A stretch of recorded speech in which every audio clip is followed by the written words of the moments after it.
This channel is supported by Truefire. Truefire is an online library of You can get the Truefire All Access Pass for as cheap as they ever do it, the $99 thing. So just jump and do that if you're looking for the best price that you can get Truefire All Access for. I'm going to be watching this story with keen interest because to me it's interesting to think about what it is that constitutes design in the pedal world, what can be protected and all that sort of stuff. So you might have seen that Klon are actually suing Behringer. I think quite a lot of other people may have tried to sue Behringer, but I can't remember of seeing a case which is as clear as this. Our purpose is to empower those who have not and cannot. Together we are Music Tribe, Yuli Behringer.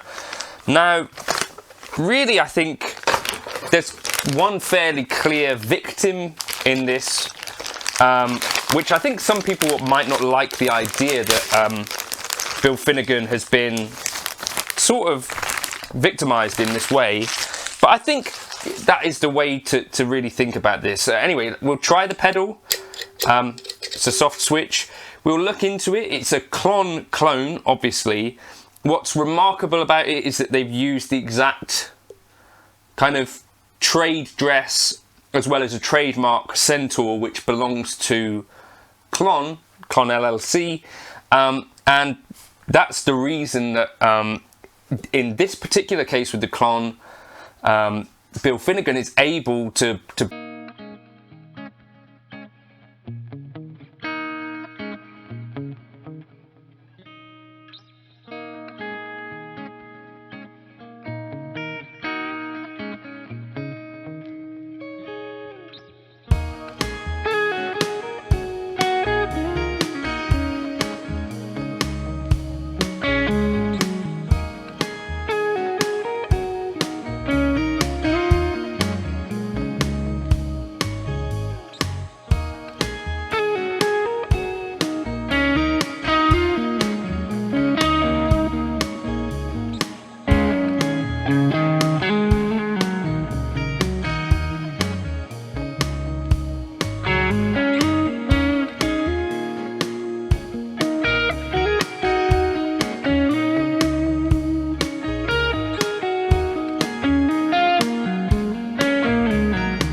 The thing is that Behringer can, I think, to some extent, ignore the Klon lawsuit, or there's a possibility, right? I think what's I guess the options are, they could do nothing, they could continue to send Behringer Centaur clones exactly like this across the border, with a risk that at some point they'll get seized at the border, I guess, because the Centaur trademark is protected in the US, and so this is infringing, according to the lawsuit, on like 8 counts. I think they only own the trademark in the US. So in terms of around the world kind of things, I think there's no reason necessarily, this is the thing with going up against Behringer, that they're a multinational corporation, like probably the biggest company there is in pedals, especially when you consider they own Cool Audio, which I think make all the chips and stuff.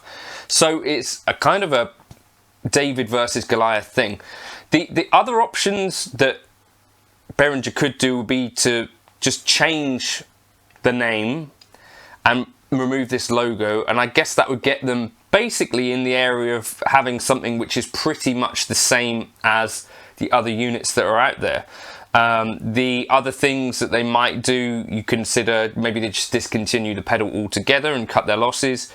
The other thing that might be worth considering would be that Behringer might settle with Mr. Finnegan outside of court and choose to offer him, and maybe this would be like the fairest thing, if this is what he wants, if this is what would work for him, like a royalty as well as like a lump sum, because that is, I think, up to this point what no other clone has done, which I think we could probably all sort of feel for the guy in terms of, well, he created this pedal which has got a huge amount of hype, and the reason that so many people buy a clone is to see what is this Klon thing all about. It's not, it is him that's come up with that, or the engineer that worked for him. I think there's a story around the Klon that you should probably check out if you're more interested in that. So what is different about what Behringer did to what anyone else did? So you should look at really what Warm Audio do as well, because this is kind of, there's two sides to this thing. So essentially a circuit is not, he has nothing to protect there, apparently. As weird as all this sounds, like, you can just take a circuit, and this is actually kind of one of the things which makes me look at the whole pedal industry and go, well, how's that a thing? So what you can actually protect about a pedal is the trade dress or get up. This is a thing, right, in IP and all this sort of stuff. So that is like the general appearance of it, as well as if you get a trademark for like the word Centaur, like you can't put Centaur on any other drive pedal without it potentially being something you get taken to court for. And that to me is very strange. So get up, trade dress is literally like the aesthetics of a pedal, which my conclusion for this really is that a lot of the pedal industry, yes, we get talked to about things like the quality of sound, quality of components and all of that sort of stuff. I think actually behind the scenes a lot of this is really about what does the pedal look like, and how successfully are these companies able to get across this idea to you that this is somewhat different from all of the other boxes which are actually underneath it so similar. That's interesting to me as a way of looking at these things. I don't know if it is to you, or maybe you guys already figured that out like years ago, but it's, to me, like, you see it and you kind of like, really that's what you can protect on a pedal, just the Centaur and the overall appearance. And you know, for years, like, you've got the JHS Klon, you've got the Mosky drives at the really cheaper end, you've got the Cherrytone Centura, which is just an anagram. You've got the Warm Audio Centaur. You've got lots of things which actually in many cases look even closer than this. Like the Cherrytone is almost exactly the same.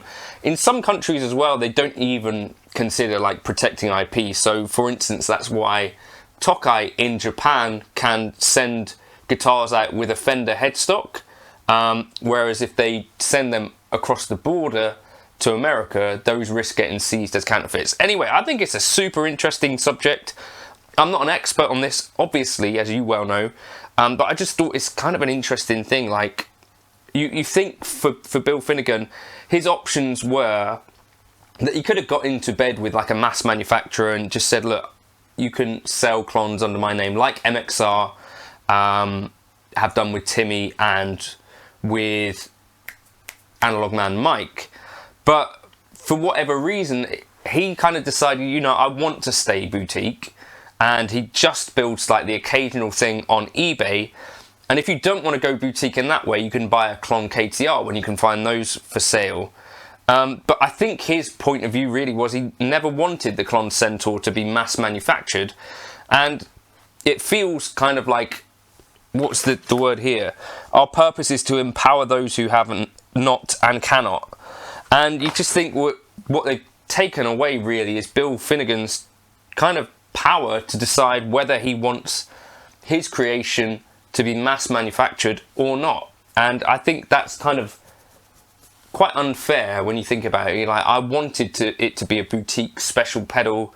I actually, you know, whatever his opinion on this stuff might be, for whatever reason, he's not gone into business with these people. J-Rocket and all of these other companies have, you know, made their versions of a Klon, which he had no recourse for. Do the same thing, but on top of that, chuck Centaur on top of it and use his logo and, you know, try to make a thing which passes itself off as being, and this was kind of part of the lawsuit, that it's close enough that people were like, did that have Bill's blessing? And using his likeness in the promotional stuff and stuff like that. So I think it's a really interesting case that we should all maybe watch with some sort of fascination. But the lesson for me really is about, what is it about a pedal that makes it unique or protected from this kind of cloning and stuff? It's really just the name and the overall look of the pedal, which is kind of very surface level, isn't it? Anyway, let me know your thoughts on the Behringer Centaur thing. Where do you sit on that sort of situation? Catch you in another video soon.